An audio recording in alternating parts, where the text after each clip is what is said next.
All right, well, with that, let's kick this off. Kick it So, off. good morning, good afternoon, good evening, everyone. You are listening to the first ever Take and Ever for Us Next Step podcast. This is a podcast where we talk about taking those next steps in the gym, in your personal life, or even at work. So, wherever you are in your life right now, just know that we're with you right there taking those next steps.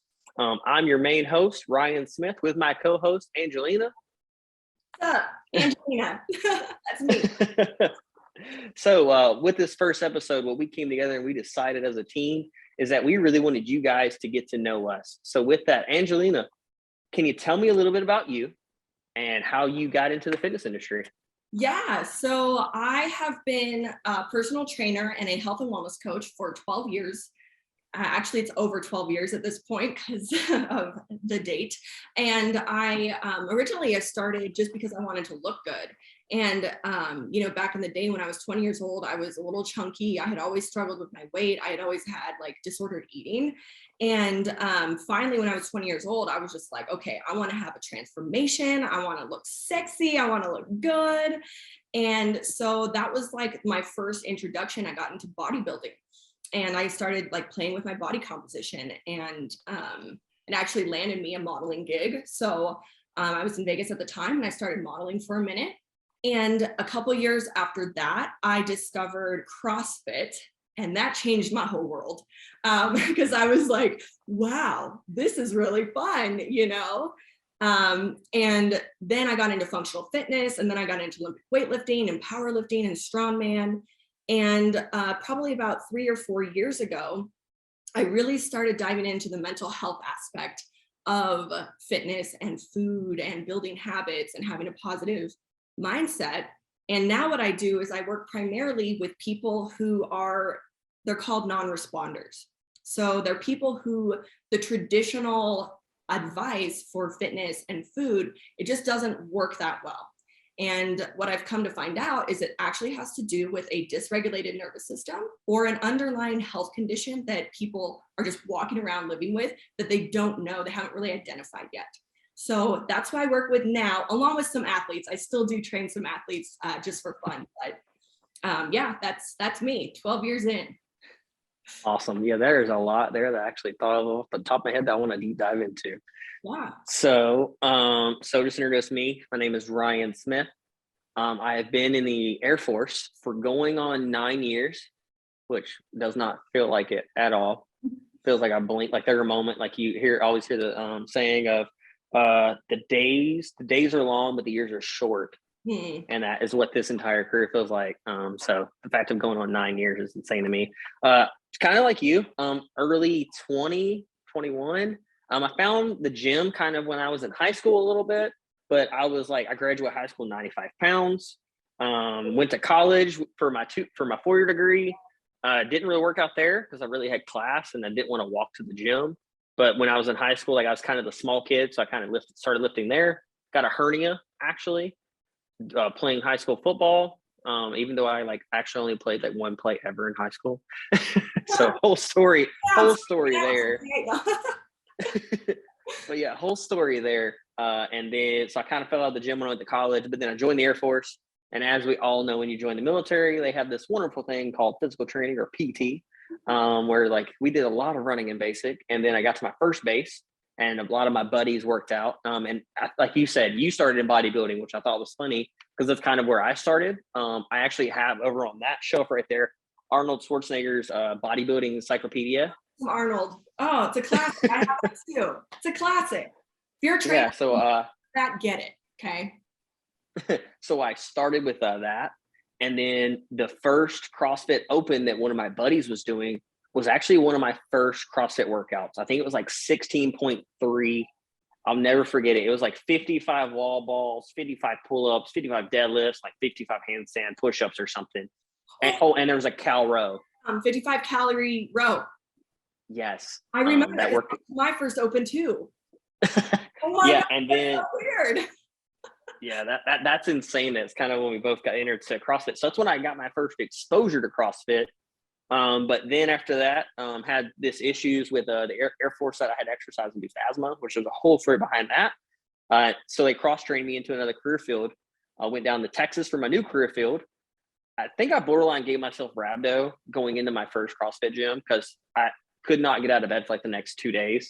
When I did like I'd never done chained back squats, and I went to this gym, and I had some like kind of fitness ability from just being in the military, but like my legs for like the next 3 days just hurt.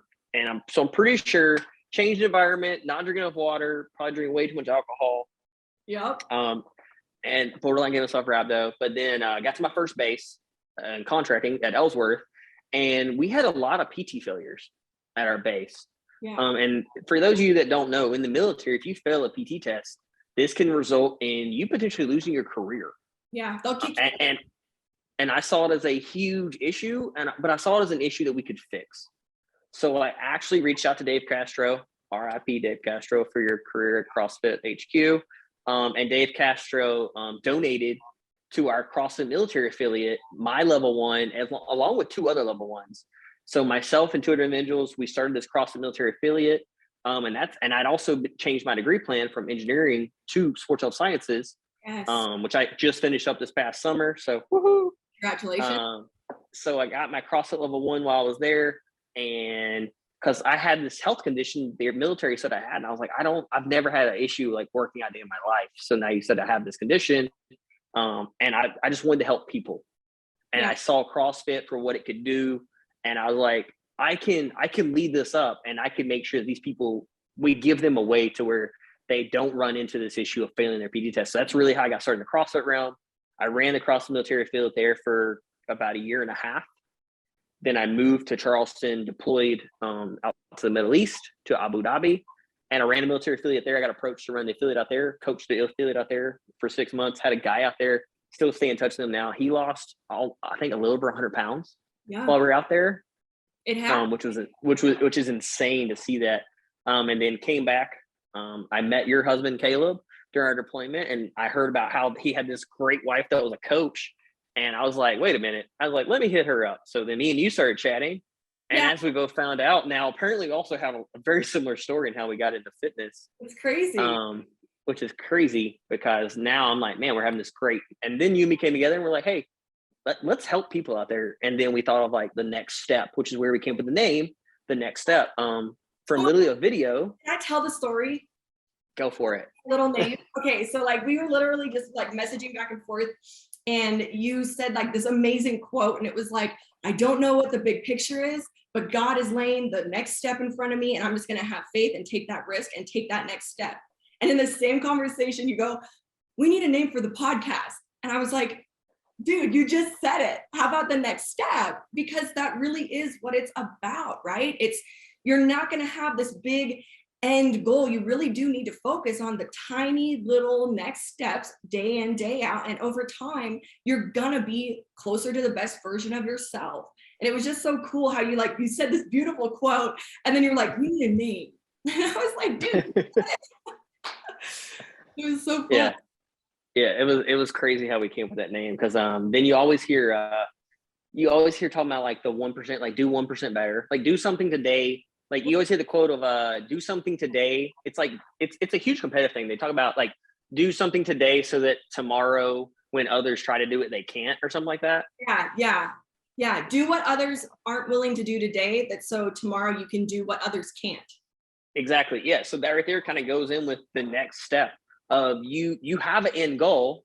You don't know how you're truly going to get there to the end of the, you're about to raise. Oh, it said I was about to raise my hand. Sorry, y'all. I got distracted with that. It was like, you're about to raise your hand, I guess, because I physically raised my hand. How did it know? Technology is insane, apparently. But no, so where was I with the thought? We're talking about next step. So yeah, with the next step, you don't know, you know your end goal. You know where you want to go. Mm-hmm. We all have these goals, and I feel like these aspirations. Everybody that's listening to this podcast, I hope that you guys have these goals in your life of where you want to wind up. But how do you really get there? And that's kind of what this podcast is about, is like, how do you take that next step to get towards that end goal? Because you may want to run a multi-million-dollar business. You may want to have like this amazing physique. You may want to just do these amazing goals in life, and you really don't know how to get there. But you do know one thing. You know the next step that you want to take. And that is exactly what we're trying to get after with this, and talking a little bit about ourselves, and maybe in the future having people on here talking about how they took their next step. how Yeah. they started, where they wanted to be, and just finding out from the people of the world of like, hey, that next step in your life, where did it come from? So with that, I have a question for you. And you made a step from bodybuilding into modeling. Was Yeah. that a naturally occurring thing, or like how did you get into the modeling thing? Because no one's called me. No one's called me asking me to model. Yeah, well, I'm definitely not at modeling standards anymore. And it's 12 years later, but when I was 20 years old, I was pretty hot. And I had made this decision to, finally like change my physique. And, when it happened, I was just walking around. And in Vegas, it's a really interesting city and a really interesting community in that it's a big city, but it feels like a small town. And you never know like how many producers and like people who are running like really high-end businesses for casinos or for marketing agencies or for even acting itself. And so you're just walking around, and I got hooked up. Like someone was just like, wow, like look at that. And I was like, well, thank you. And so I got to do that, and it was great. It paid a lot of money, and it helped put me through college. And like it happened on accident because bodybuilding did change my physique so much. I dropped like 50 pounds. So Oh wow. yeah, so I was a thick girl. Okay. I was a thick girl, graduating high school in the first year of college. And I was finally just like, I had enough of it, And looking back now, I'm like, wow, I did it all wrong. Like I pretty much, I didn't do it right. Like I was like, I had my protein, but I was like, no carbs and only protein. And I probably, thank God I was young and I didn't hurt myself. But, I definitely remember like crashing my metabolism and like just getting like a really hard plateau and then like going through that whole thing. So, but that's how I did that. I just kind of got discovered because I was walking around Vegas looking hot. Dang, apparently I need to walk around Vegas. If you heard it here, if you want to land a modeling gig, you need to walk around Vegas being hot. That is what it takes to be discovered for all our aspiring actors, actresses, and models out there. So I have to ask, with the modeling, was it any particular type of modeling? Like were you can we go find a magazine with you on the cover of it right now?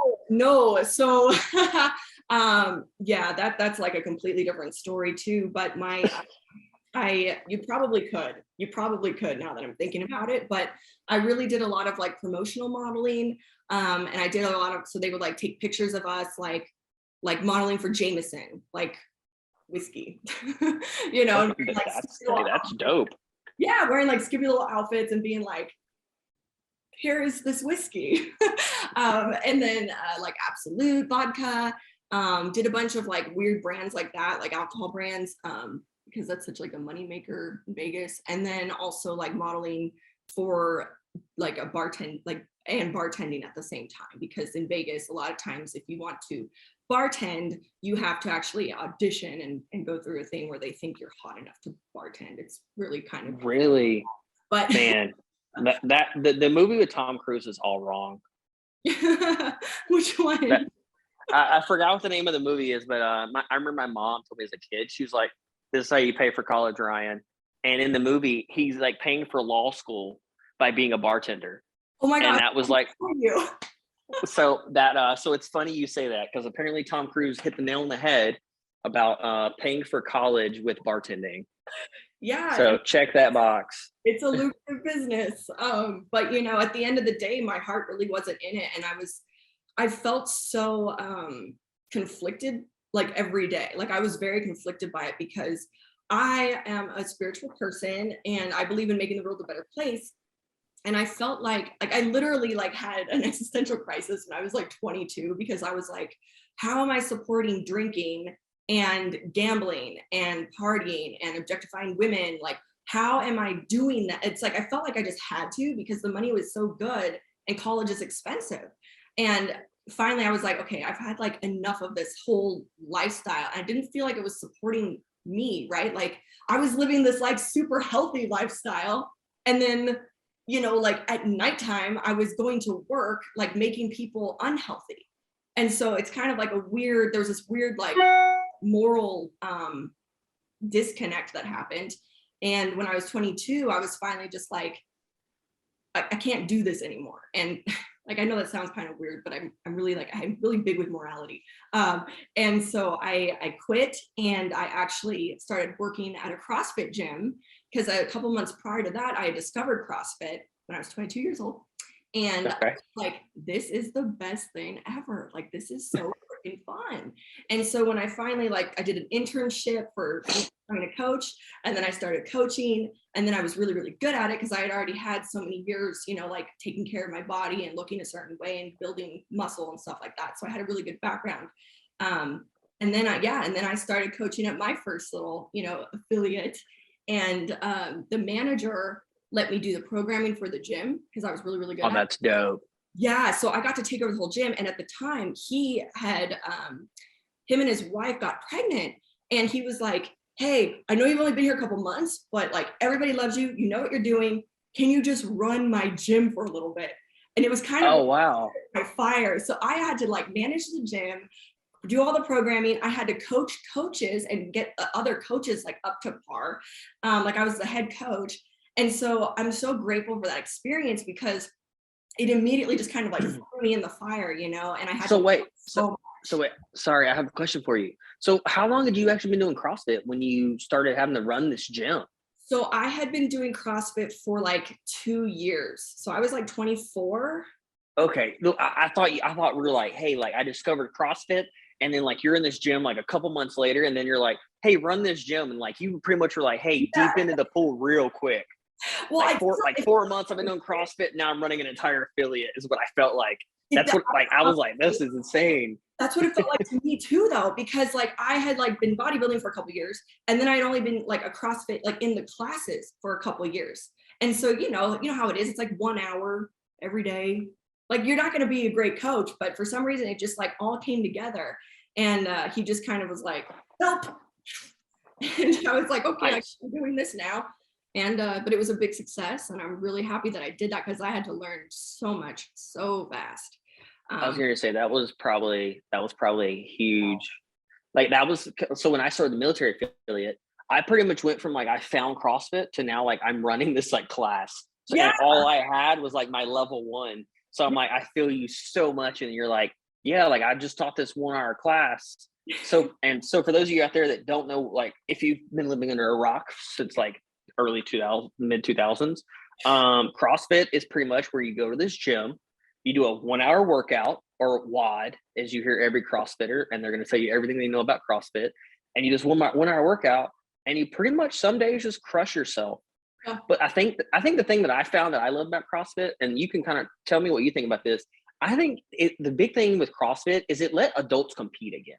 Like Mm, you all every around that time, everybody left high school and left collegiate level sports, and everybody's like looking for that that, competitiveness. yeah, Like we're like, okay, I've spent, for some people they spent since they were like 2-3 years old, like competing, and like whether it was just like recreational soccer, and then they've all got all the way up to this college level sport.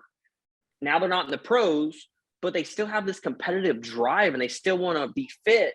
And I think CrossFit really, I think that's where CrossFit truly is, like it brings people together and forms that community. And the fact that it lets people compete, but also still enjoy each other. yeah, it fills such a void, right? Like, it helps adults. What I love about it is I think it's a way for us to have fun and to play again.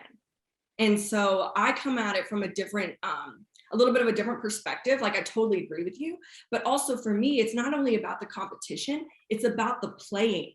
It's about the pushing each other and being with other people and having fun. And it's almost like this little escape, right? Like, the CrossFit gym becomes like your third home or your second home. And you have like your friends, and it's like a playtime for adults. And right? And you get to get healthy. And so I think that element of actually learning how to play as an adult and remember how to play as an adult with peers and barbells and wall balls and, you know, partner wads, I think that that really does fill even a deeper level of the void that you're talking about, right?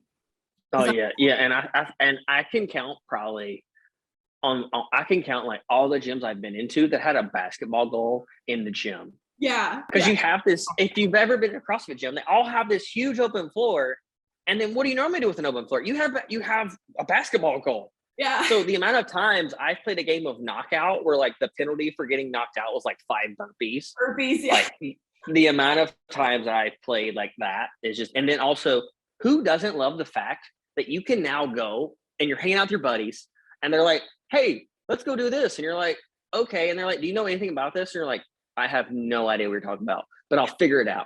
Yeah. And then you've developed in the gym, you've developed this like this fitness level of like functional fitness that like, you're like, hey, I've never been rock climbing, but hey, let's go climb some rocks and I'll figure it out, I guess. And you can actually do it. Like your body is prepared to do new activities, right? Like Yeah. it's so cool, man. Like I really do appreciate what CrossFit has done for the world, and not just for CrossFit, but for all the other strength sports out there, right? Like because of CrossFit, what I think CrossFit did was it taught people how to lift weights, and it made the barbell not so mysterious.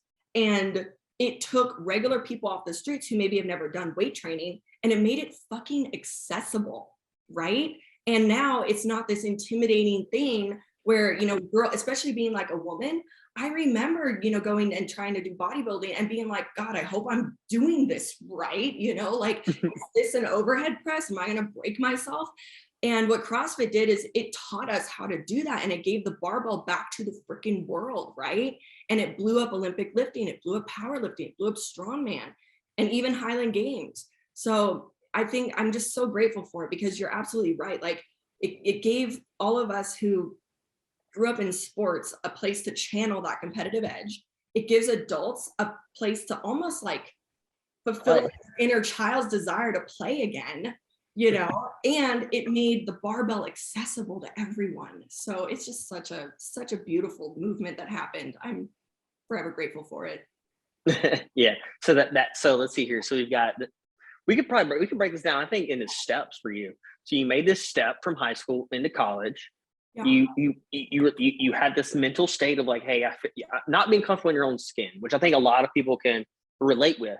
And the fact you're like, oh, like I look in the mirror and you're not happy, because at the end of the day, a lot of people, and I feel like a lot of people listening to this podcast are probably like, man, I just want to look good naked. It really comes down to that at the end of the day. Or like, I just want to feel comfortable in my own skin.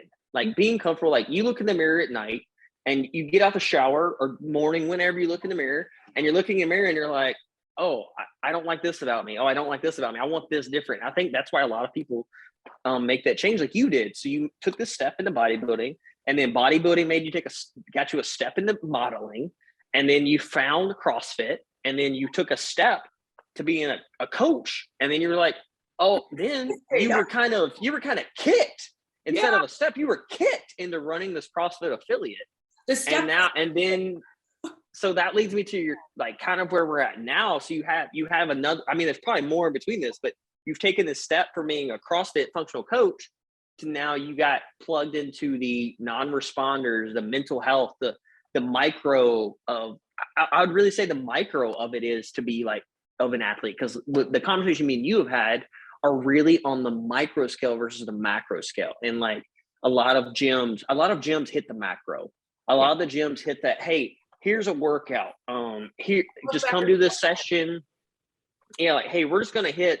This is the workout. We're gonna hit this, but they're not really worrying about like, okay, hey, how much are you sleeping?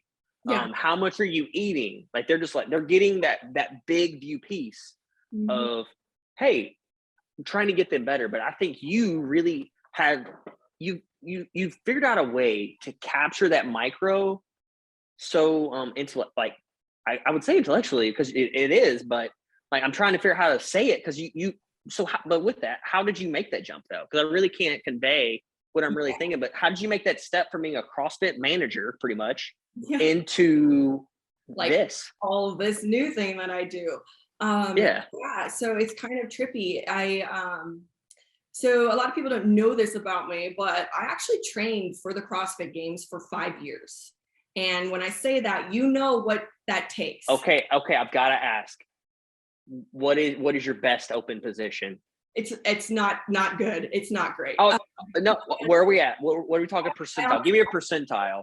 No, I don't remember the number because I had only done like 3 opens, I think.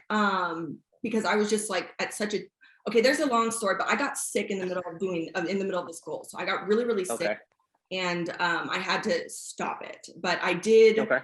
do that life for 5 years. And when Cool. you are trying to become the fittest in the world, you end up being forced to learn how to optimize all the other elements of health.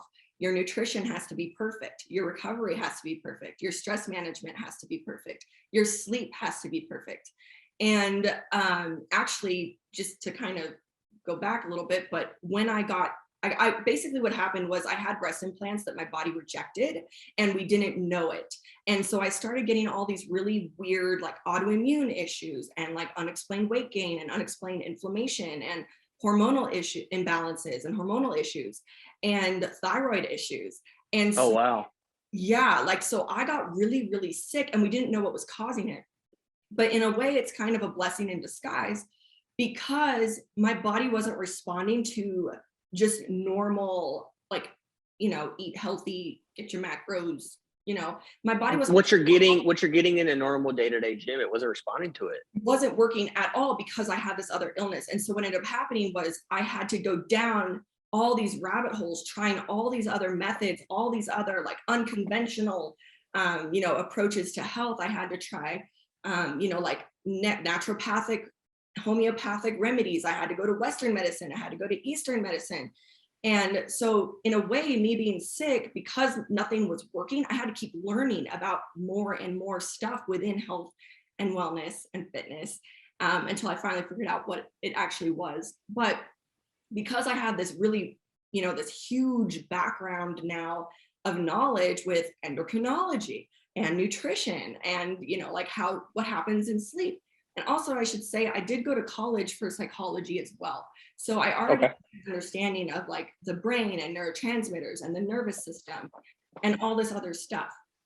Long story short, what I ended up finding in my 12 years was there was quite a few people who also didn't respond to traditional methods. And so I would have these people come in and, like 80% of my athletes, you program for them, you make sure they're, you do your prehab, your rehab, make sure they're injury free, you make sure their movement patterns are good, you feed them the right, calories and macros, you watch their micronutrients to make sure that they're staying healthy while they're getting, changing their body composition. But there's like a good, like, depending on any time, like 10 to 20% of people where it just wasn't happening. And I'm like, this looks familiar, like, Wow, that's a large. Sorry, that's no. a large number. Like 10 to 20% of people. Mm-hmm. That's insane. You go into a room of 10 people, you're seeing 1 to 2 of them is gonna have this condition and no idea. And really, like realistically, like those people right there, like they need to be taking the next step, and they've probably taken that next step. They probably went into the gym. So I feel like you could literally walk in a room of 10 people and you have 2 people that need you in that room. That's insane. I can literally see it because, and this isn't just about like the breast implant illness. Basically what happened with the breast implant illness was my nervous system was on fight or flight all the time. So it doesn't matter if this is cancer. It doesn't matter if this is like, sometimes it's psychological or emotional. So like people who have gone through like really severe trauma in their childhoods and in their past, they can have a dysregulated nervous system. And anyways, what I found was about, like 10 to 20% of people have a dysregulated nervous system, which means that their body hormonally and physically and their brain physically is in fight or flight. And so there's all these really negative hormonal cascades, sleep issues, metabolism problems, glucose problems, like huge, huge, huge issues with like how the body metabolizes sugars and carbs.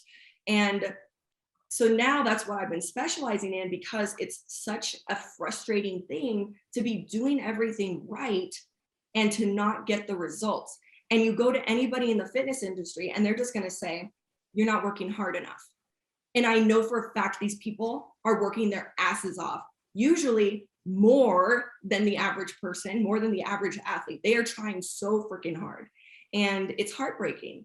But I figured out how to fix it. So we're good. You're like, I have the answer. Just come to me. I've got the answer, you guys. Like I promise. I've coached It's over it. 1,000 people, so I feel like a lot of those people though. Me and you talked about that. They're labeled as like those hard gainers. mm, Because yeah, like me, like graduating high school, I graduated high school at 95 pounds. that's so Like, crazy. sorry, I went into high school at 95. I graduated at 135. So It's like, better. and yeah, exactly. It's not much better, but in 4 years, it was like gained some weight. But I used to be that guy that I could eat everything. And like, I remember going to buffets, 6, 7 plates, not gain a pound. Yeah. And like, everybody's like, oh, you're just a hard gainer and like all that. And so, but the thing is you found that, hey, like people like me, realistically out there, because like I work out a lot. Like, and then like I had a buddy come up to me and my buddy was like, I have to remember that you're stronger than me. Right. And he looks fitter than me. Like if you put me and him into a room, you're like, okay, if these two are lifting against each other, they're putting their money on him. Yeah. Because I do not look like I have the numbers I do. Because he literally goes, because we'll go to the gym and he's like, I have to remember when I'm lifting that if I'm lifting against you, that you can still outlift me. You're gonna smoke And me. he's like, I've got you here. He's like, but you over here, like functionally wise, you're going to wreck me. Because I'm like, oh, let's go just do muscle ups. And he's like, I can't do a muscle up. Or he's like, hey, let's go deadlift. I'm like, okay, like what are we putting on the bar? Like I'm asking him what we're putting on the bar instead of the other way around. I'm like, you'd expect the big guy to be asking the littler guy, hey, how much can you lift? Instead, I'm like, hey, what do you want to go up to today? Yeah. Because I can And hang. he's like, yeah, I'm like, hey, dude, I can hang out at the end of the squat rack. If you ever listen to Barbell Shrug, they talk about the squat rack analogy, and I love it because they talk about squat rack 1, 2, and 3. You got to earn your way down the squat racks, and like you start in the gym, you're at that first squat rack, and maybe you're using the bar, maybe you're right there with a plate. And squat rack 1, the standard of the squat rack 1 is a plate, but the standard of squat rack 2 is 2 plates. And everybody that's been out there in the fitness industry, you know exactly what I mean. We're talking about those 135s, those 225s, and then that 3-plate rack at the end, and maybe even that 4-plate rack because it exists. I've seen those guys, and they are strong, insane individuals. They exist. And they have 4 plates on the bar, and it's like, hey, let me just rep out 405, and you're like, I would die. But like, yeah, you gotta like earn your. I love that you found this small, like I thought it was a small group. I'm like, oh, non-responders, like never even heard of this term till now. And like you have your psychology background, and then I have a sports health science background. And in 4-year degree, like I've never heard the word non-responder.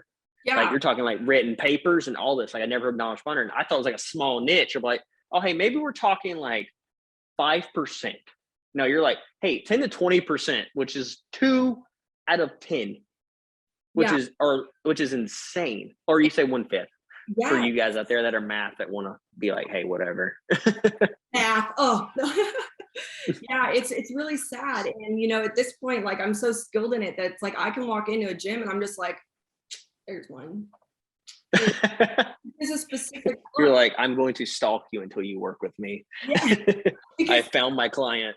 There's a specific look, right? For women, it looks like it looks like they're swollen. So Okay. And then for guys, it's like a jelly belly around the belly, the lower tummy. Okay, now I feel attacked. I try. And that just has to do with the hormones and the immune system. For the women, it has to do with the immune system being overactive. And so it pushes a bunch of inflammation, and basically it's like your white blood cells are on overdrive. And then for the guys, it really does manifest as like a little tire, around the waist. And so guys, you know what she's talking about. Don't act like you don't. So I know 10 to 20% of you know what I'm talking about. You're doing everything right. And it's so heartbreaking. And I feel like the fitness industry really doesn't serve these people. And it's such a huge population. And the fitness industry honestly gives advice that makes it worse, which is you just have to do more. Just work out more and eat less and stop being, excuse my language, a pussy. And, like that's what people are being told. Do your 2-a-days. Eat more food. Work out harder. And what's funny is that what they actually need is the opposite. So they actually need to de-stress for a good 6 months and actually lower their stress hormones, get their sleep under control, improve self-love, and improve self-acceptance. It doesn't mean you're settling for where you're at. It means that you are coming from a place of empowerment instead of punishment. by the time I get people, they're so frustrated with their bodies. They really do use workouts as a way to like beat themselves up. And it's just heartbreaking because they need to be doing the opposite. They need to be taking chill pills. They need to be diving into some, unresolved trauma, usually from their childhood or their past that they haven't really dealt with, they haven't really faced, they haven't really healed from, and it's manifesting through their nervous system in this way. So yeah, it's really big issue. I'm hoping that, like with this podcast, we could start getting this out there. Because right now, the main people that know about it are in the mental health field, not in the physical health field. And so because our education system compartmentalizes everything, these two groups like aren't talking to each other. But because I was about to say, because I have a background in both, I'm the one that's like connecting the dots and being like, you guys should really talk to each other, because if we did, we could like heal America and get rid of I love it. obesity. I love it. Yeah. Cool. So those are 4 giant steps Yeah. that you have made. Like you went from this bodybuilder just wanting to feel comfortable to, hey, you pay it off and you got this modeling opportunity, to where you're like, hey, morally, like I want to do so, I want to help people, and not like you literally went direct with your morals in that. And you went from, hey, this modeling where you were talking about, hey, you had some of these alcohol and bartending at night, like to get through school. And like you did, like some people say you paid your dues, but you've seen it. I think that gives you more insight. And the fact that you've seen this firsthand, like you've literally been on that end of the spectrum. And then now you've moved from that to CrossFit. You ran an affiliate, and then you're like, man, I went through this life trauma, and you learned a lot about it. And now you're like, hey, how can I take what I learned and help 10 to 20% of the world be better? It's a big responsibility, and it gets so overwhelming. And I've been really like personally just kind of conflicted about coaching it privately. And that's why like I'm like, man, if I could just get a podcast going and start having this conversation out there and broadcast like, hey people, if you're not getting results, it's probably got to do with a dysregulated nervous system, and it's not your effort. Because I feel like everybody deserves, like as a human right, to be healthy. Like, and it's frustrating that I have to kind of funnel it through my tiny little business. I'm only one person. And so it's such a cool thing that like we got to talking, you and me, and we're like, hey, like, let's just do a podcast. And I'm like, oh my gosh, this might be a way that I can get this information out there to more people, and that you can bring your fitness background to it. And I think together we can really offer something unique that can save people for real. I want to know about you though, man. I want to know about your background, because you guys, we've literally never dived into each other's backgrounds. We've just been talking from the present moment and the future. I really want to hear your story though. Where do you want me to start? Like, there's a lot. Because you did bodybuilding to look better, and then you discovered CrossFit, and then you were like, okay, this is the shit. And then you got kind of thrust into running military affiliates. Yeah, I kind of jumped into the deep end, I feel like. Like it was literally like, hey, I'm either gonna sink or swim here, because I was very, very new to CrossFit when I started a military affiliate. But thankfully the military, which actually I think I'll kind of start there, like how I came in, because I want to start there really because of something you said with morality. Because that's how I came to join the Air Force, actually.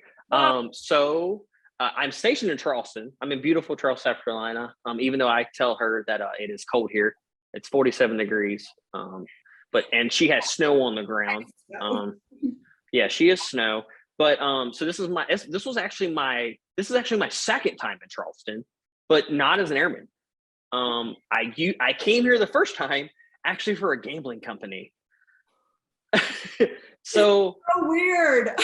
Yeah. So I grew up in church, Southern boy. So my grandma took me to church every Sunday, came and got me.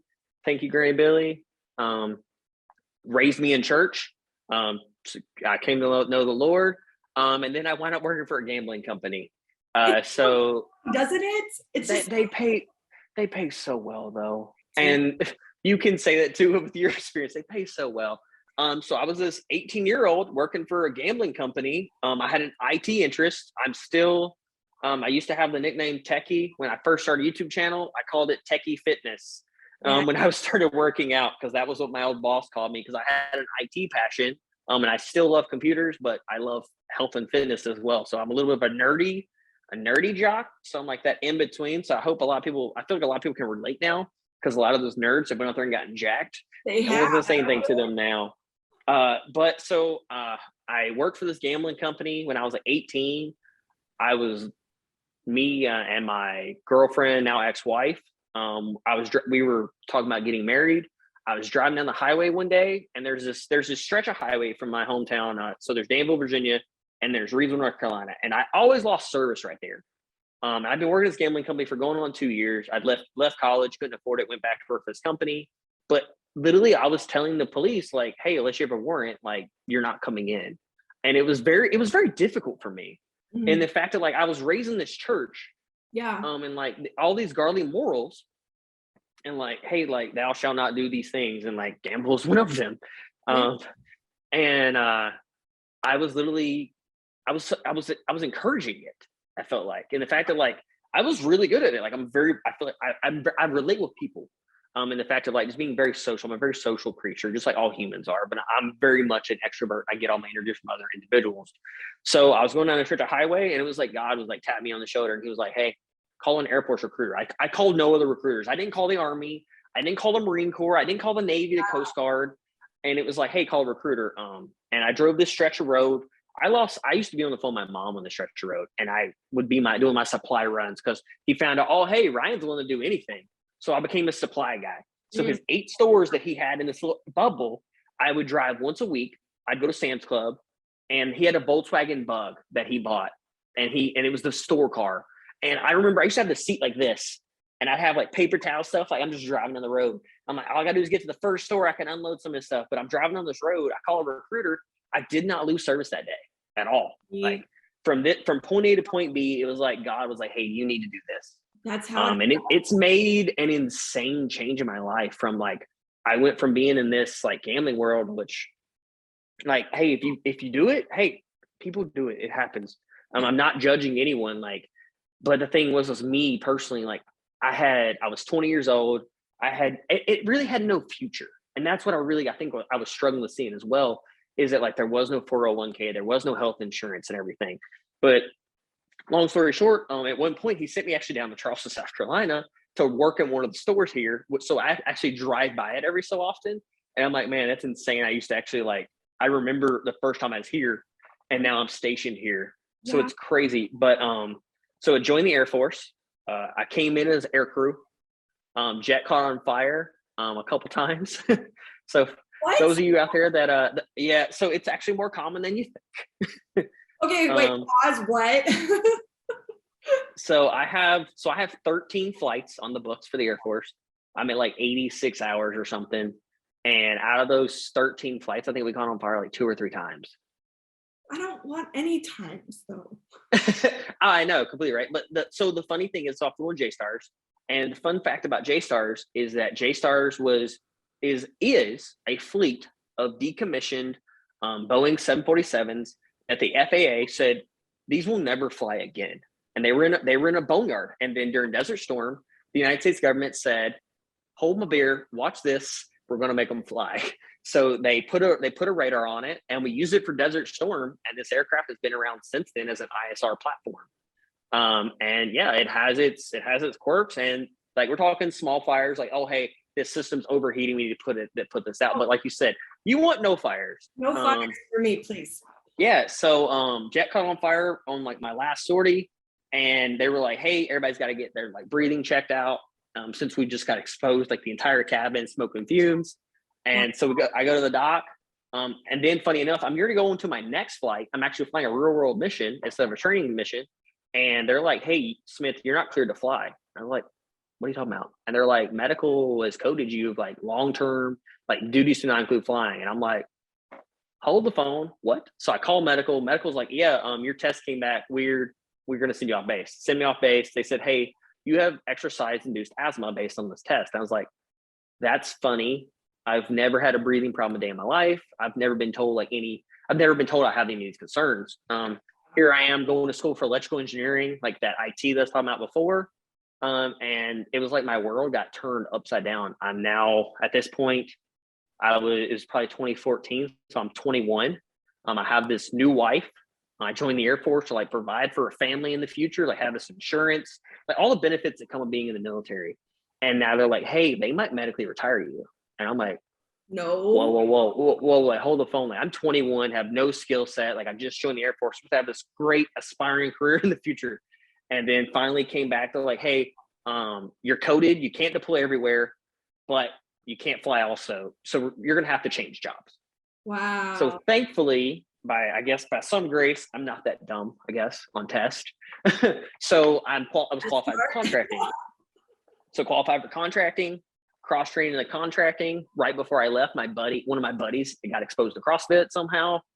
So I got exposed to CrossFit, and from there got to my first base. I heard about this. We had the base commander. It was his like second time there, but like when he was a vice commander, he was like, I want a CrossFit space. So we had this old hangar, and this like corner of it, they decided they're like going to put a cage around it, and they're going to make it like a CrossFit area. So we had like a rig. We had these ridiculous ropes. Like we're talking 20, 30 feet. Like normal CrossFit gym, you're talking about 12, 15-foot rope. 15 feet. We're talking about like if you fell from these, like you're gonna get hurt. They had like these mats, they're like this thick. They were talking about like they're this thick. You fall from that, it's gonna hurt. Like we had the bars, we had barbells, we had rowers, we had boxes, we had all this stuff. And then I remember sitting in the commander's brief, and the commander's like, yeah, so Ellsworth, which is in the middle of South Dakota, super cold, naturally. So people don't want to work out. They're like, man, it's freezing. I have better things to do. I'm just going to go home. And people naturally, like, they get to a fit where their fitness level is affected. And I heard this thing about like, oh, hey, we have all these issues with fitness and people are failing tests. Yeah. And I knew that people were literally losing their careers, their livelihood, where they just want to provide for their families. And like, I was like, man, we've got to do better. And also with me being diagnosed with asthma, I was like, man, there's got to be more to this. So I started digging into the fitness world. I started a YouTube channel back then, got made fun of for it. And being a 21-year-old, like I deleted it because people are cruel. Yeah, they crushed my soul. And I started Airborne Strength last year, and I'm like, man, I would never let that happen again. And also I want like people out there like that. I want those 20-year-olds that hopefully listen to this that like, hey man, like just because someone makes fun of you because they think it's different doesn't mean that it's wrong. And then also like, who cares? Like realistically, at the end of the day, like who cares? Like not a single one of those people have I had a conversation within the last 5 years. Yeah. Like since that interaction in my life, I don't even know where any of them are now, but I let them have in my mind now. I'm like, man, that is a huge impact they had. Mm-hmm. And the fact of like, who knows where that could have went. But also, but also it led me to here, which I appreciate because I did find that love for fitness, and I found Arnold's encyclopedia, and I try to do like the 10 reps. Like, it's like, oh, hey, do 10 reps of this, 10 reps of this, 10 reps of this, like 3 times a week. Like, that's where I started. Like, and I remember Jay Cutler. I used to watch Jay Cutler's like YouTube videos of like, hey, this is Jay Cutler's bodybuilding.com workout. I was following those. And I remember like, oh man, now that I think back on it, it was so cringy when I first started.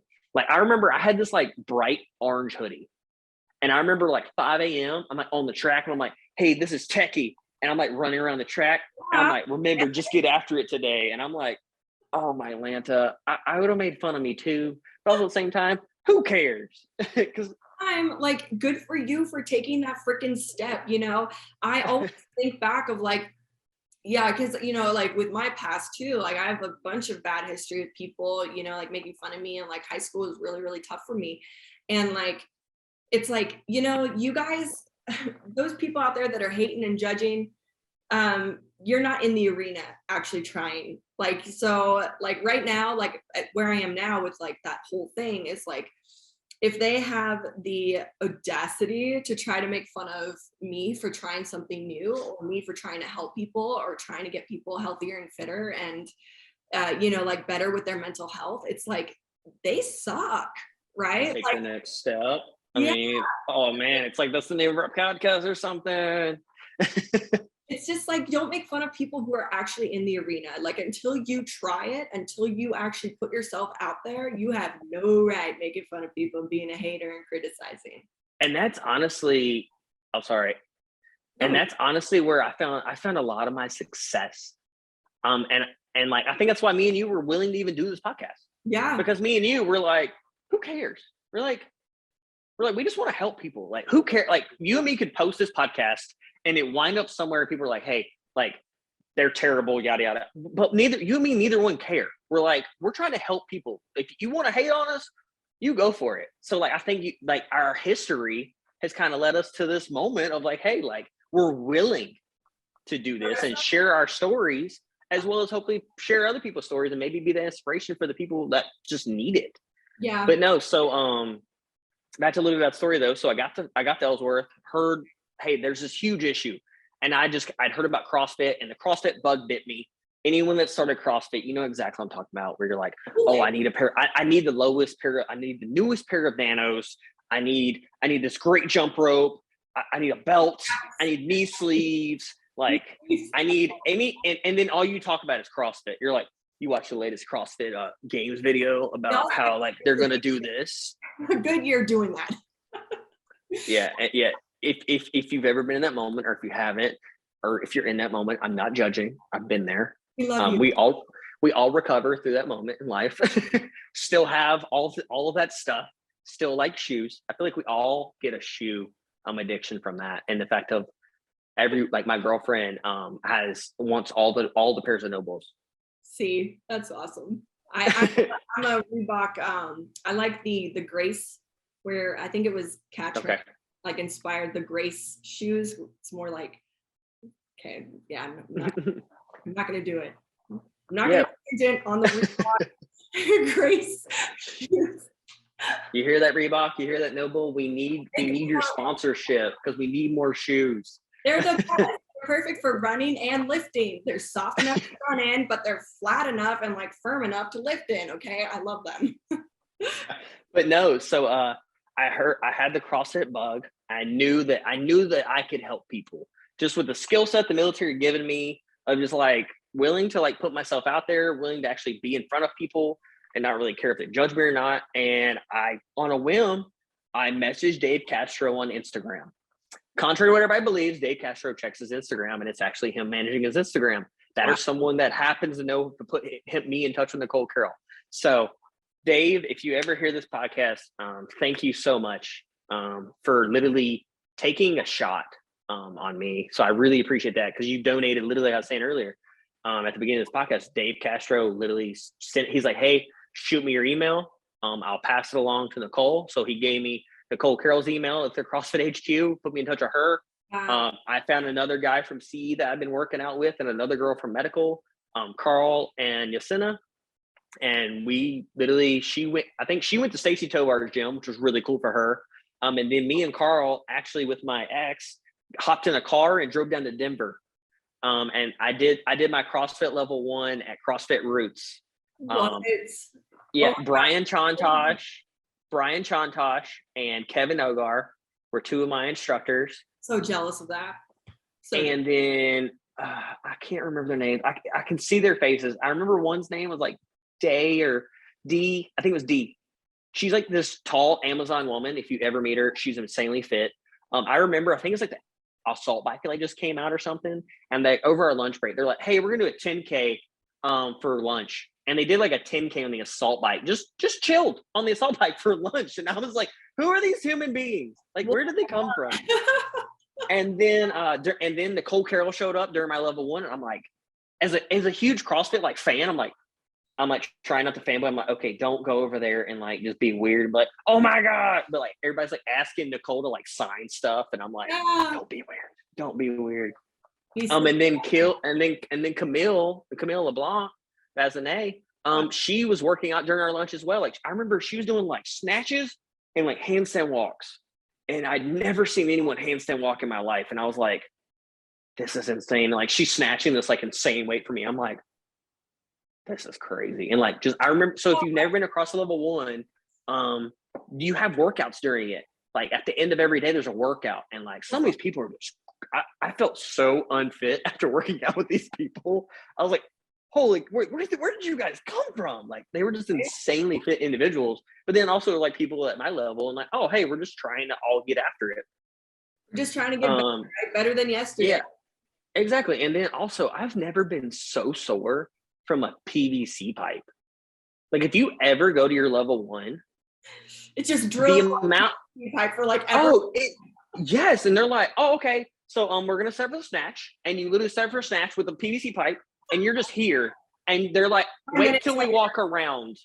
And they're like walking around, like, oh, let me adjust you here, let me adjust here. Okay, now you're good. And then like they go through everyone. Yeah. And then it's like, okay, and then you hear reset. And by the time you reset, you're like, oh, thank dear God. And I have never been so sore from literally zero weight, like literally a PVC pipe. I remember laying in the hotel room and like the next morning waking up and going, I don't know if I can make it to the second day of class. I was like, I've never been this sore in my life. Oh my gosh, we literally lifted like no weight. And this was back when they still did Fran for your level 1. Yep. And if you've never done Fran, which I'd never done Fran rocks your world. For those of you out there that don't know, Fran is 21-15-9 of thrusters, which is a front squat into a push press over your head, and then pull-ups. Yeah. So you do 21 of the thrusters, 21 pull-ups, and so forth throughout the workout. And there are people out there in the world that are sub 2. I think the world record right now is like 1:30 or something. Yeah. My best Fran time, because I can't butterfly pull up and save my life because that's coordination. Don't have it. I think my best Fran time is like a 6:30, 6:50. Yeah, mine at the time that I was like really getting after it, mine was 3:40. I think it was like 3:42 or something. So we know who the athlete is in the room. Just saying. More, though. Not this guy. Like 6 years ago, okay. And I guarantee at the end of it, you're probably laying on the floor, and there was this thing called Fran cough, and you were like, you literally, the workout's been done for like 2 hours, you're still just like coughing, and you're like, what is going on with me right now? But no, so I took my level 1. I applied for the affiliate name Boneyard CrossFit for military affiliate, because they're nonprofits underneath the CrossFit banner. Still exists to this day. On CrossFit.com, I'm still an affiliate owner. Because the next guy was like, hey, I have my level 1. And I was like, well, let me transfer this to you. And he's like, no, you can keep doing it. He's like, you can keep the name and whatnot. He's like, I'll just run the affiliate. I was like, okay. Piece came down here to South Carolina, got one of my first appointment to Abu Dhabi, saying, my LT actually in my flight, found out that I was a CrossFit coach. Because they're like, interesting things about you. And on my paperwork, I put cross level 1 coach. And she's like, when I got there, she goes, heard you're a coach. Uh-oh. And I was like, maybe. And she goes, I coach CrossFit class on base. And I was like, I found my people. I was like, I found my people. They're here. And so then I started working with her. I'll never forget how I met the base commander, because it actually was through CrossFit. 1 star, and now retired, major, because he picked up his 2nd star, Major General Pilch, retired. I met him the night before, actually formally meeting him by yelling at him and telling him to move faster. Because I was coaching.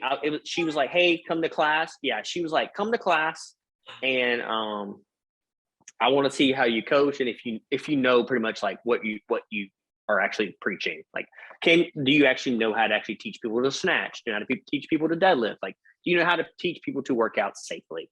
But I'll never forget, like, literally, I remember we were snatching. It was like he had like 65 pounds on the bar, and was moving it very quickly, but he could also move quicker. And I remember I looked at him and I go, you need to move faster. I can tell that this is not heavy for you. Yeah. And he just smiles at me. And then the next day I'm sitting in this little tent, and all of a sudden on the corner of my eye, I see him walk by, and I go, oh crap. And the girl that came out there with me, she looks at me and goes, what? And I go, I was just yelling at him like literally last night. And she goes, what? She goes, why? And I was, but he took it in good humor. He's like, hey, I'm Lance here. Like, I'm not the commander. I was like, hey, you're a human being, and I appreciate him for that. And because like we are like, no matter like, so I want to speak to all the military out there. If you listen to this, of I respect rank, I respect uniform, I respect all of it. But at the end of the day, like when it comes to fitness, like, and we're in this class, like we're all human beings, and we're trying to get into the fittest shape of our life. Yeah. So if anybody hears this, don't think that I'm talking about the fact of this lower ranking person. It's okay to yell at someone. One, I had no idea.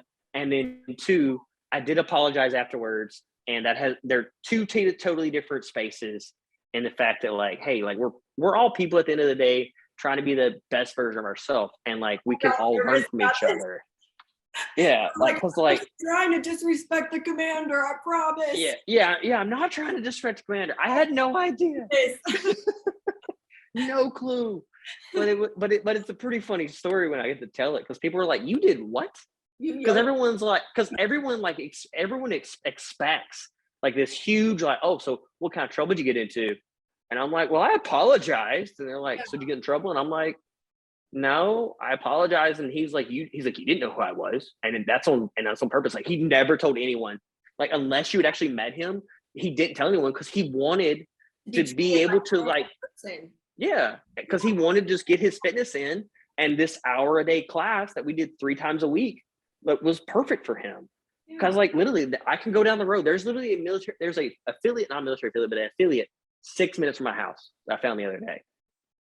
Anyone that walks in the gym is still a person in the day, and they're all just trying to get after it. Whether I'm the coach in there or someone else is coaching there, and military, no military, like we're all just trying to take that next step and get fitter. So that was when I ran the second military affiliate. I remember I used to wake up every morning and I would look at the Facebook, because we post everything to the Facebook group, and I'd post the workouts, and I'd wake up every morning and I'm like, what are we going to do today? And I'm like, well, we did this movement this day and this movement this day. And I was literally waking up in the morning. That's how I started every day, was I was writing the program for the day. I'm okay, well, last week we did this, and Monday we did this with we did like a hip hinge, and we did this with pulling. And I'm okay, this is the time domain we hit. And it was funny that like every morning, like my mind got to start off with like CrossFit and like just like programming of like, just, hey, how am I going to help these people? And then like I saw the biggest thing for me was a mental change. And Anders, man, like the conversation me and Anders have had, and then just like phone calls, and he's like, dude, like, he's like, do you know how much you've changed? And I was like, what are you talking about? He's like, dude, the confidence that you have built in the gym. And I'm like, what are you talking about? And I never thought of it that way. And I don't think a lot of people do. You kind of, I think you could speak to this as well, and chime in on it, of the fact that like when you did bodybuilding, it was because you wanted to feel comfortable in your own skin. Yeah. But with that came something you didn't know was going to come with it. With that came the mental toughness that you build of like, oh, hey, I have to hit this weight. And you don't think about the fact of it's building you mentally to where you can now attack life's goals, and things are gonna come at you that you did not know were gonna come at you. Right. And I think that's something that no one talks about in the gym. No one talks about like, hey, no, everybody you go into the gym can be like, hey, what's your back squat? Oh, my back squat's this. Okay, well, how was your mental state? Yeah. Well, I don't know. Okay, well, what happens when you're challenged? And they're like, well, I pushed through it. And you're like, okay, well, why do you push through it? Like, why do you not like turn to a bag of like, why do you not turn to like just a bag or a ball and just crumble up on the floor? Yeah. And they're like, well, just because it's hard doesn't mean I quit. And that directly relates to the gym. And like, you see this barbell and you're like, or this weight, or this workout and this time. And like, you've done this workout before, especially if it's a benchmark workout, you're like, okay, I know what my time was last time. And instead of like stopping, you go, oh, hey, there's a wall there. I'm running right into it. Yeah. And that is something I don't think anyone talks about in the gym that you create. Yeah, that definitely, like I see it with my people, my clients all the time. But yeah, it's so true. Like I was just to prove your point for you, like I kind of alluded to it, but like high school for me was really, really tough. Like I almost didn't make it. Like I almost like off myself in high school, and I had a really rough childhood. And when I finally like decided to like take care of myself and go after this fitness goal, as it's for people who aren't into fitness, it seems a little shallow. but it really isn't, right? Like the skills, the mental tough, the discipline, the fact that you're holding yourself accountable to your own standards, not just to someone else's standards, it really does build a certain type of resiliency. And there is no way in hell that if I naturally just had like really good genetics and I didn't have to work out and work my ass off to get the physique that I built back in the day, there's no way I would have said yes to that modeling opportunity. But because I had this inner sense of like, I can do anything, when the opportunities came, I had the balls to say yeah and believe in myself. And so it's not just about the toughness, it's also just about this confidence that you have about what you can handle. And then when the opportunities come, you actually take them, because opportunity comes and goes every single day in and out of our lives, right? And what I found is that after people have this sort of resiliency and the stamina from taking care of themselves and from, you know, being healthier and from knowing that they can push past walls and barriers, like you said, it really does make it that so we can actually jump into those opportunities instead of just being scared and sort of like avoiding things, you know? So yeah, you're like spot on with that. Yeah, and then also the fact of like me and you, I like the fact of me and you and the fact that like you're a female and I'm a male, like we can both talk about, like we both just described pretty much like the same journey, just totally different from two totally different people that had never met in life. Mhm. And that is, and the only common ground we had, the gym. Yeah. We both chose to take this step and go into the gym, and now we're building that created like, what? that created the people we are today, which is insane. But so I really got to know a lot about your background. Any other questions for me? Because I think that kind of brought me up to present. Well, I want to know, like, what made you decide to like actually get a degree in exercise science? Like, what was it like? Were you just like, I get a free degree from the military, I might as well? Or was it like strategic in any way? Or like, what made you decide to take that journey? Oh man. Well, first off, it's actually hurt my military career. So depending on who you talk to, funny enough, like the percentage of people in the military with a bachelor's degree is super low. The percentage of people with a master's degree in my career field though is insane. So it depends on what career field you're in. Like if you walk to like maintenance, that career field, like having an associate's degree is like above standard. Like in my office, I think we have 3 former lawyers and probably over 10 to 15 MBAs. Wow. So like me, even though I walk into another office in the Air Force, like I feel like I'm ahead. And like with a bachelor's degree, there's a lot of people out there that have master's degrees. So, but only reason I say that is because like some people out there are like, oh, he's got a bachelor's degree. Well, dude, yeah, it was a free degree. But originally I started as electrical engineering, like I said before, and I was like, one, teaching yourself engineering online is good luck. Thankfully, I was in a flying squadron where a lot of them had STEM degrees. And I actually remember getting pulled into my like vice commander's office by one of the other majors, because he was like, "What are you doing right now?" And I was like, "Oh, circuit theory." He goes, and I'm like this like 20-year-old like A1C, like he's like, "Wait, what?" And like it kind of piqued his interest, and I was like, "Yeah, I'm trying to figure this out." He was like, "Okay." So he took me in the vice commander's office, erases his board, and I'm like, "What is going on?" And like they start like explaining circuit theory to me. And like they made sure I got through that class. Like he did so much for my life. In fact, he got me through that class. He introduced me to like Dave Ramsey stuff with Total Money Makeover, which changed my life with that. So that's a whole nother thing. It's a whole nother topic.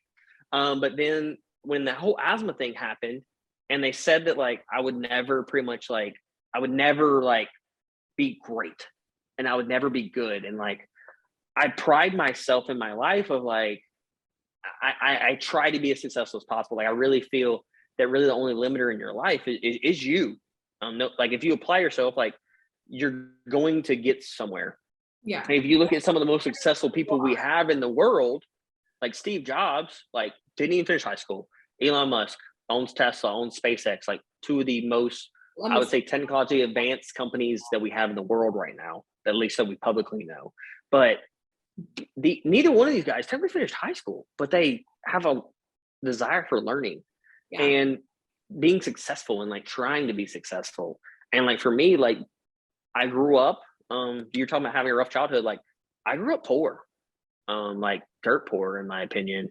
And the fact of like, I've stood in line for that food bank. I've stood in line for like the support to like, hey, can you help pay our power bill? Like, I wore the high waters in high school. I got bullied in school. Like, funny enough, last year was my 10-year reunion. During when they were having the conversation about it, I was in Germany.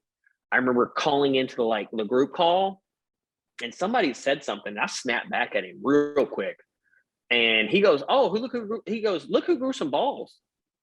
And I was like, "Yeah, I did. You got anything else to say?" And like, it was crazy that like this bullied, what I thought was normal kid, I've turned into the human being where like I don't take no shit. Yeah. If you've ever seen it's a Will Ferrell and Mark Wahlberg movie. Man, it's where they're cops. The other guys. He's like, Gator don't take no shit. I've turned into Gator. Yeah, Gator needs his gat.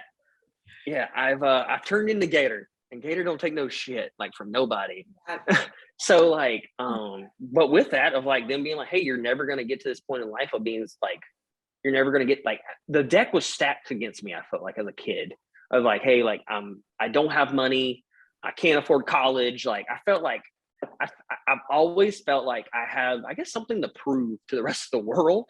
Yeah. Which is really what it really comes down to. Like, no, I'm worth fucking something, and I think a lot of people struggle with that. And thankfully, I was willing to take those steps to like put myself out there and apply myself. And even when like people made fun of me, like it's became like a pattern of like literally like I made fun of high school, and then I had this YouTube channel which I had a sponsor. Like I think about that now and I'm like, wait a minute, like what?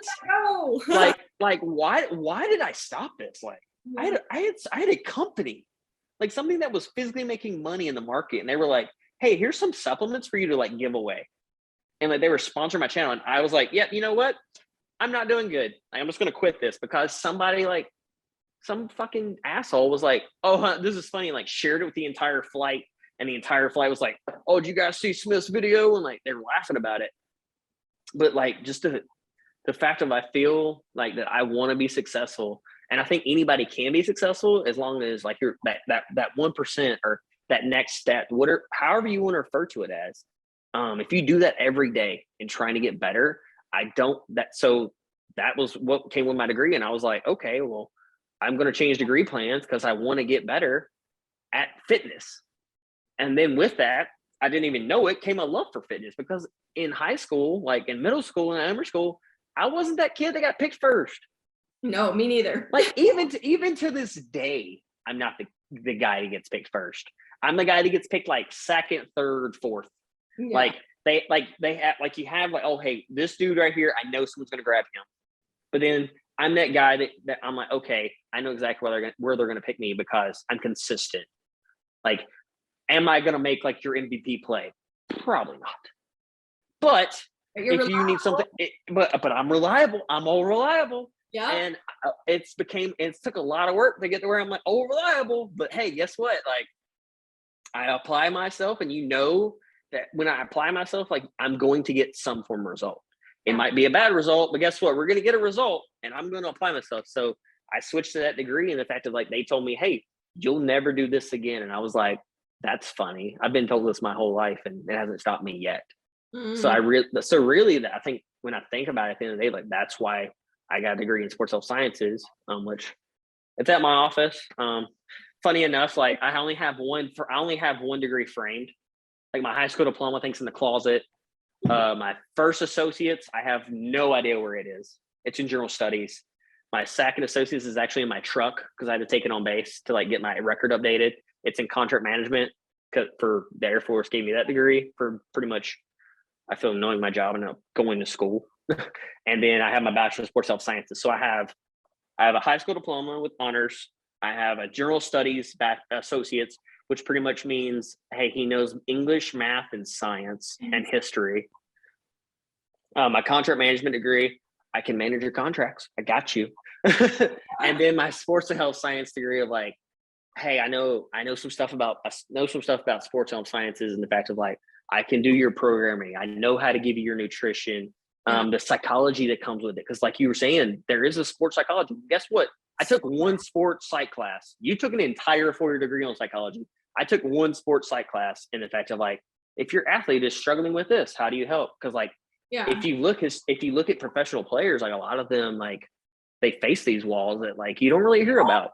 They all have sports psychologists. They all take advantage of the mental health.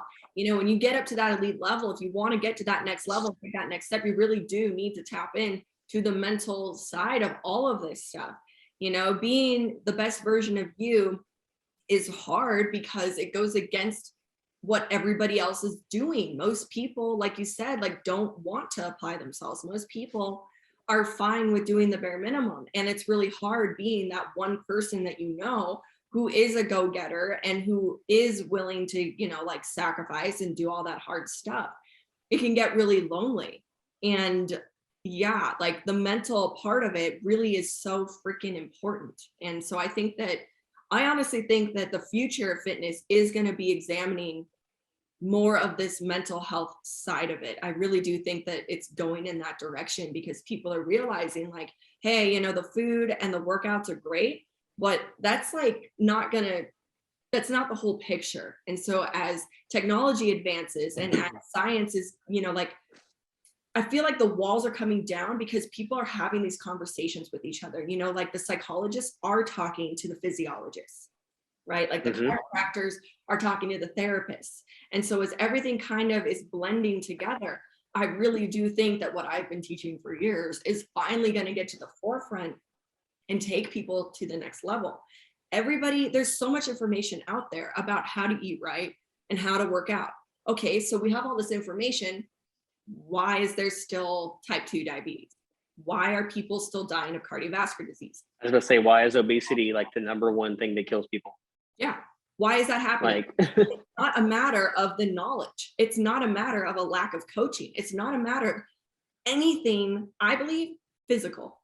It is all about the mental health, the approach, the self-love, the self-worth, the past traumas, the nervous system regulation, the sleep, the reducing the overwhelm, the stress management. That really is what's going to get people fully healthy finally. So I'm really excited. I think everything's coming. Yeah. So I've got two things to kind of go with that. One, talking about these walls breaking down. I forgot where I read the article, but there's an article a long time ago when they're talking about money spent on like self-care and you're talking about these pro players. There's an article about LeBron James and the fact that like he spent $1 million. He spends $1 million a year on self-care. See? $1 million. Like LeBron James, I think he's the longest known NBA player at this point.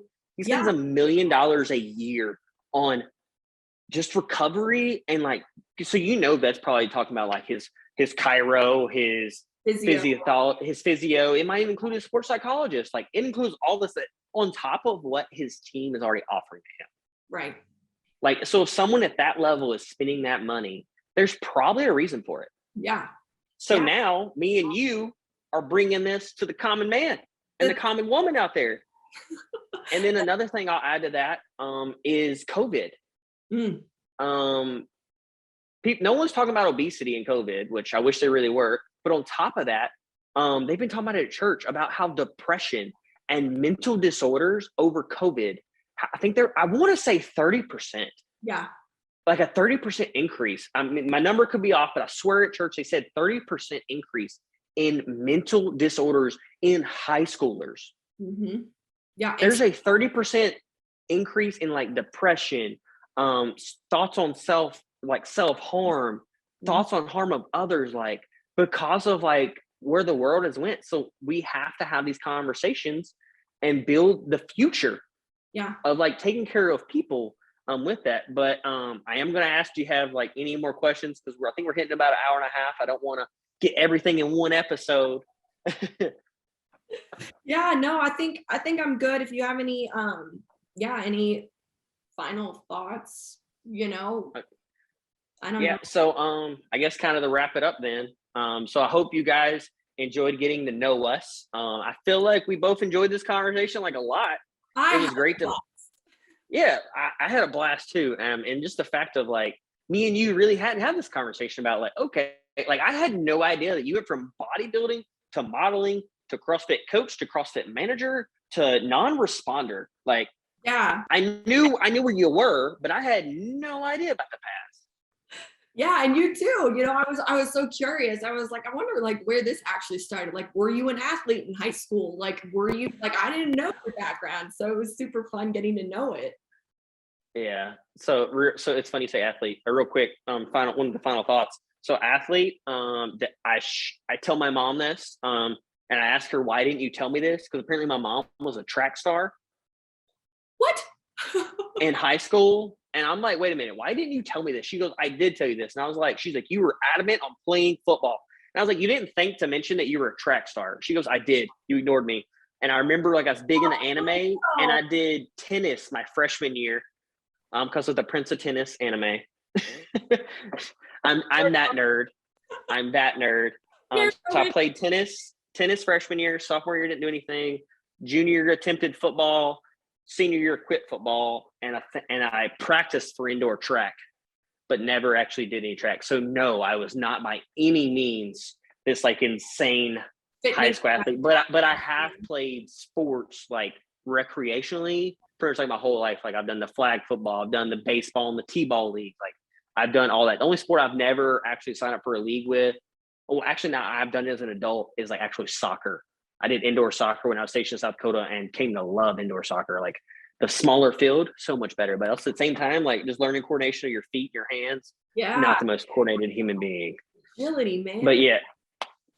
So final thoughts of I had no idea about this with like your background, and then I'm glad you got to learn that about me.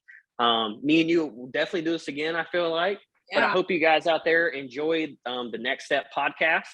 And the fact that like we're literally just going to keep talking, having these conversations about, hey, how do you make this next step in your life? Like whether it be in the gym, whether you've ever set foot in that gym, whether you've never stepped in the gym, how do you make the next step at work? How do you make the next step in your personal life? Because all of these things, they all go together. And I hope you guys enjoyed it. And I hope you guys tune in next time.